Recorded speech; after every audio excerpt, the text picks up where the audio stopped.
Hi, my name is Jasmine Good, and I am going over lab report number 7-1. So this is what I have right now. I have 2 IC chips of 7476, which consist of 4 flip-flops for this mod 16 counter.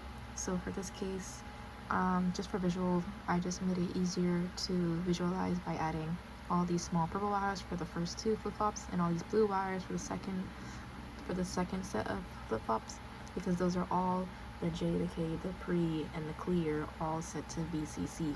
And then also I use the gray wires to ground the chips for the necessary, the green wire and the yellow wire across the breadboard so it all connects. And then from there, we had to make sure that each flip-flop connects, so the output of one would go into the input of the next one. So for example, the first flip-flop has output 15.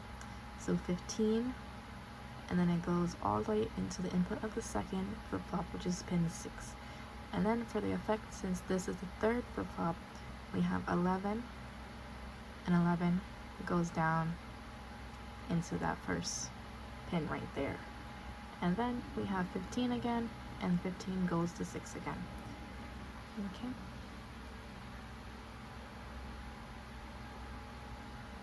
Yeah.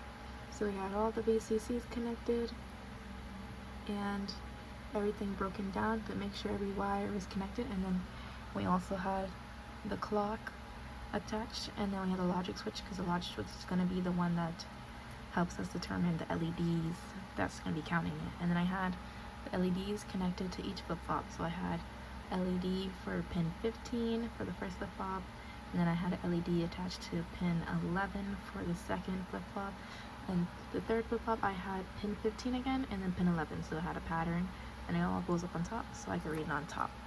So I'm going to turn on, so it's going to start counting 0, 1, 2, 3, 4, 5, 6, and it's going to be going all the way up to number 14 or 15. Okay, so mod 14, yes. So it's going to go all the way up until all of them are high, and then it's going to drop back down to 0. So it's just doing that once more again.